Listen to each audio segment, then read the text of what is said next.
Christmas Carol by Charles Dickens. Part 2, Christmas Past.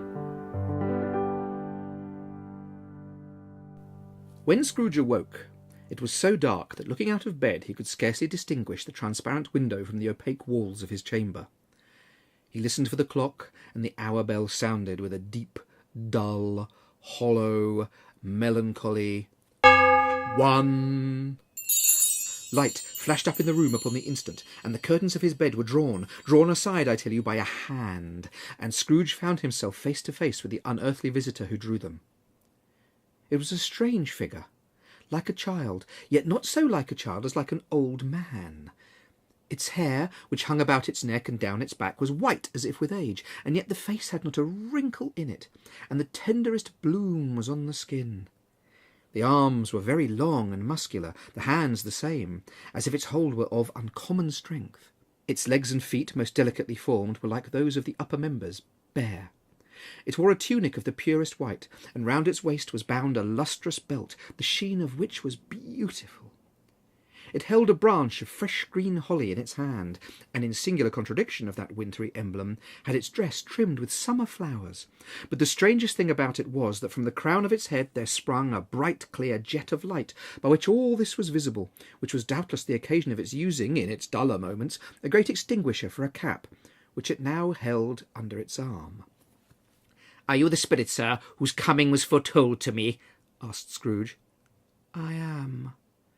"Who and what are you?" Scrooge demanded. I am the ghost of Christmas past. Long past? No, your past. Scrooge then made bold to inquire what business brought him there. Your welfare, said the ghost. Well, Scrooge expressed himself much obliged, but could not help thinking that a night of unbroken rest would have been more conducive to that end. The spirit must have heard him thinking, for it said immediately, Your reclamation, then. Take heed. It put out its strong hand as it spoke, and clasped him gently by the arm. Rise and walk with me. The grasp, though gentle as a woman's hand, was not to be resisted. He rose, but finding the spirit made towards the window, clasped his robe in supplication. "I am mortal," Scrooge remonstrated, "and liable to fall." Bear but a touch of my hand there, said the spirit, laying it upon his heart, and you shall be upheld in more than this. As the words were spoken, they passed through the wall and stood upon an open country road with fields on either hand. The city had entirely vanished. Not a vestige of it was to be seen. The darkness and the mist had vanished with it, for it was a cold, clear winter day with snow upon the ground. Good heaven!" said Scrooge, clasping his hands together as he looked about him. "I was bred in this place. I was a boy here." He was conscious of 1,000 odours floating in the air, each one connected with 1,000 thoughts and hopes and joys and cares long, long forgotten. Your lip is trembling, said the ghost. And what is that upon your cheek? Scrooge muttered with an unusual catching in his voice that it was a pimple, and begged the ghost to lead him where he would. They walked along the road, Scrooge recognising every gate and post and tree, until a little market town appeared in the distance, with its bridge, its church, and winding river. Some boys now came towards them in great spirits, and Scrooge knew them, every one. These are but shadows of the things that have been, said the ghost. They have no consciousness of us. They left the high road by a well-remembered lane, and soon approached a mansion of dull red brick, with a little weathercock-surmounted cupola on the roof, and a bell hanging in it. The school is not quite deserted, said the ghost. A solitary child, neglected by his friends, is left there still. They went in, the ghost and Scrooge, across the hall, to a door at the back of the house. It opened before them and disclosed a long, bare, melancholy room, made barer still by lines of plain deal forms and desks. At one of these a lonely boy was reading near a feeble fire, and Scrooge sat down upon a form and wept to see his poor forgotten self as he used to be. I wish," Scrooge muttered, putting his hand in his pocket and looking about him after drying his eyes with his cuff. But it's too late now." What is the matter?" asked the spirit. "Nothing," said Scrooge, "nothing. Well, there was a boy singing a Christmas carol at my door last night. I should like to have given him something, that's all." The ghost smiled thoughtfully and waved its hand, saying as it did so, Let us see another Christmas. Scrooge's former self grew larger at the words, and the room became a little darker and more dirty. The panels shrunk, the windows cracked, fragments of plaster fell out of the ceiling, and there he was, alone again, when all the other boys had gone home for the jolly holidays. He was not reading now, but walking up and down despairingly. Scrooge looked at the ghost, and with a mournful shaking of his head, glanced anxiously towards the door. It opened, and a little girl, much younger than the boy, came darting in, and putting her arms about his neck and often kissing him, addressed him as her dear, dear brother.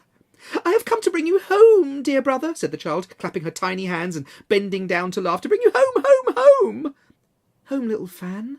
returned the boy. "Yes," said the child, brimful of glee. "Home, for good and all. Home for ever and ever. Father is so much kinder than he used to be that home is like heaven. He spoke so gently to me one dear night when I was going to bed that I was not afraid to ask him once more if you might come home, and he said, yes, you should, and he sent me in a coach to bring you, and you're to be a man," said the child, opening her eyes, "and are never to come back here. Oh, but first we are to be together all Christmas long and have the merriest time in all the world." "You're quite a woman, little Fan," exclaimed the boy. "Always a delicate creature, whom a breath might have withered," said the ghost, "but she had a large heart." "So she had," cried Scrooge. "You're right, I will not gainsay it, Spirit, God forbid." "She died a woman," said the ghost, "and had, as I think, children." "One child," Scrooge returned. "True," said the ghost. "Your nephew." Scrooge seemed uneasy in his mind, and answered briefly, "Yes." Although they had but that moment left the school behind them, they were now in the busy thoroughfares of a city. It was plain enough by the dressing of the shops that here too it was Christmas time again, but it was evening, and the streets were lighted up. The ghost stopped at a certain warehouse door and asked Scrooge if he knew it. "Know it?" said Scrooge. "I was apprenticed here." They went in. At the sight of an old gentleman in a Welsh wig sitting behind such a high desk that if he had been 2 inches taller he must have knocked his head against the ceiling, Scrooge cried in great excitement, "Why, it's old Fezziwig! Oh, bless his heart, it's Fezziwig, alive again!" Old Fezziwig laid down his pen and looked up at the clock, which pointed to the hour of 7. He rubbed his hands, adjusted his capacious waistcoat, and called out in a comfortable, oily, rich, fat, jovial voice, "Oh, there, Ebenezer! Dick!" Scrooge's former self, now grown a young man, came briskly in, accompanied by his fellow apprentice. "Oh, Dick Wilkins, to be sure," said Scrooge to the ghost. "Bless me, yes, there he is, oh, he was very much attached to me." "Yo-ho, my boys!" said Fezziwig. "No more work tonight. Christmas Eve, Dick. Christmas Eve, Ebenezer. Let's have the shutters up and clear away before you can say Jack Robinson." It was done in a minute. The floor was swept and watered, the lamps were trimmed, fuel was heaped upon the fire, and the warehouse was as snug and warm and dry and bright a ballroom as you would desire to see upon a winter's night. In came a fiddler with a music book. In came Mrs. Fezziwig, one vast, substantial smile. In came the 3 Miss Fezziwigs, beaming and lovable. In came the 6 young followers whose hearts they broke. In came all the young men and women employed in the business. There was cake, and there was a great piece of cold roast, there was a great piece of cold boiled, and there were mince pies and plenty of beer. But the great effect of the evening came after the roast and boiled, when the fiddler struck up Sir Roger de Coverley. And old Fezziwig stood out to dance with Mrs. Fezziwig. A positive light appeared to issue from Fezziwig's calves. They shone in every part of the dance like moons. When the clock struck 11, this domestic ball broke up. Mr. and Mrs. Fezziwig took their stations, one on either side of the door, and shaking hands with every person individually as he or she went out, wished him or her a Merry Christmas. When everybody had retired but the 2 prentices, they did the same to them, and thus the cheerful voices died away, and the lads were left to their beds, which were under the counter in the back shop. During the whole of this time, Scrooge had acted like a man out of his wits. His heart and soul were in the scene, and with his former self. He corroborated everything, remembered everything, enjoyed everything, and underwent the strangest agitation. It was not until now, when the bright faces of his former self and Dick were turned from them, that he remembered the ghost, and became conscious that it was looking full upon him, while the light upon its head burnt very clear. "A small matter," said the ghost, "to make these silly folks so full of gratitude." "Small?" echoed Scrooge. "Why, is it not? He has spent but a few pounds of your mortal money, 3 or 4 perhaps. Is that so much he deserves this praise?" "Well, it isn't that," said Scrooge. "It isn't that spirit. He has the power to render us happy or unhappy, to make our service light or burdensome, a pleasure or a toil. The happiness he gives is quite as great as if it cost a fortune." He felt the spirit's glance and stopped. "What's the matter?" asked the ghost. Nothing in particular," said Scrooge. "Something, I think," the ghost insisted. "No," said Scrooge. "No, I should like to be able to say a word or two to my clerk just now, that's all." His former self turned down the lamps as he gave utterance to the wish, and Scrooge and the ghost again stood side by side in the open air. "My time grows short," observed the spirit. "Quick!"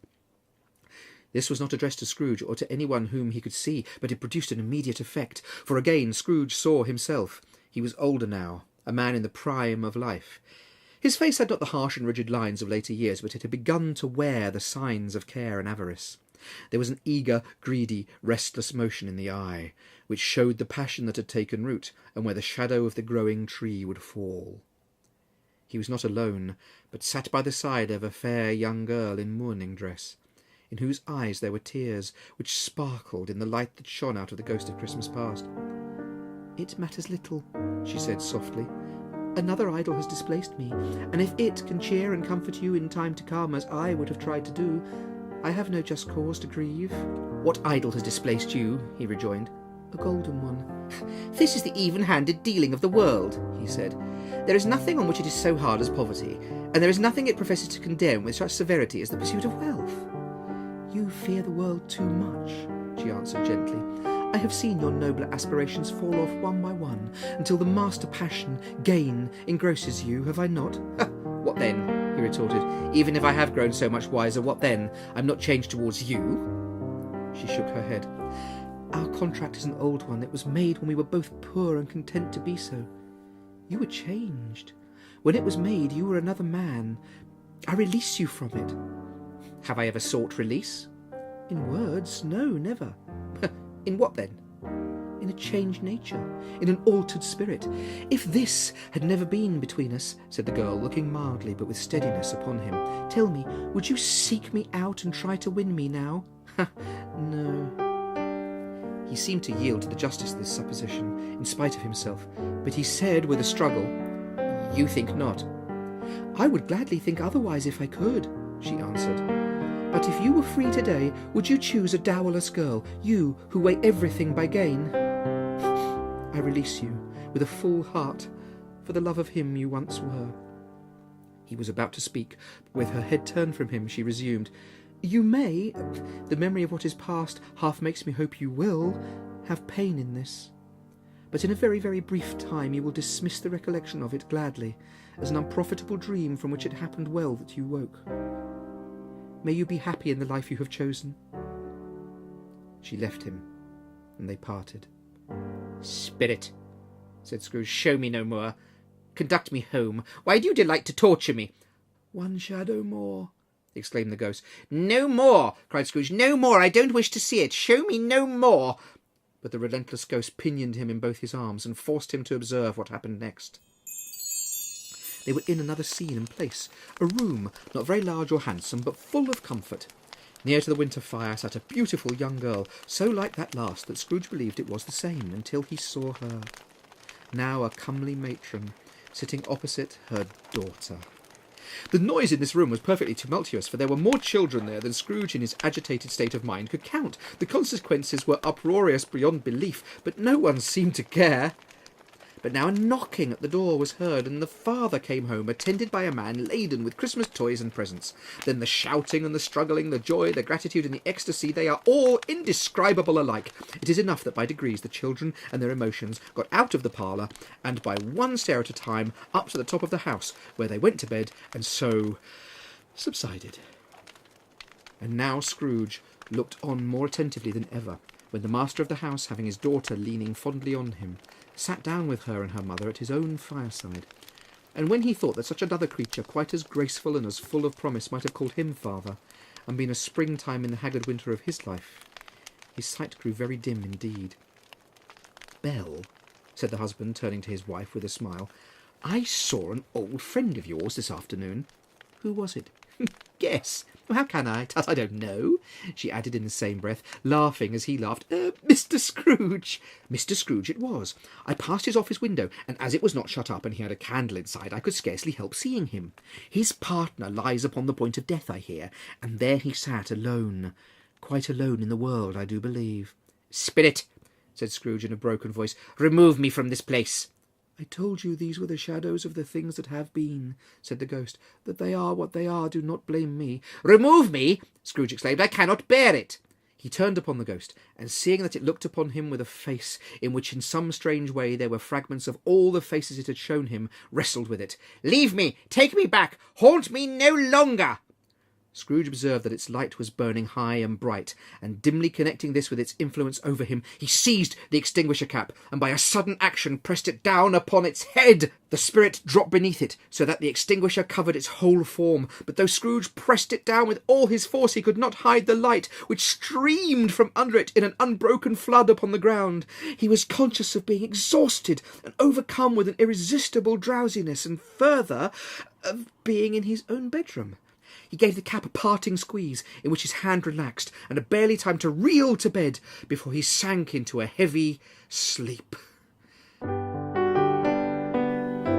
That was part 2 of A Christmas Carol by Charles Dickens. Adapted and performed by Gary Andrews, with original music by Joy Tinniswood.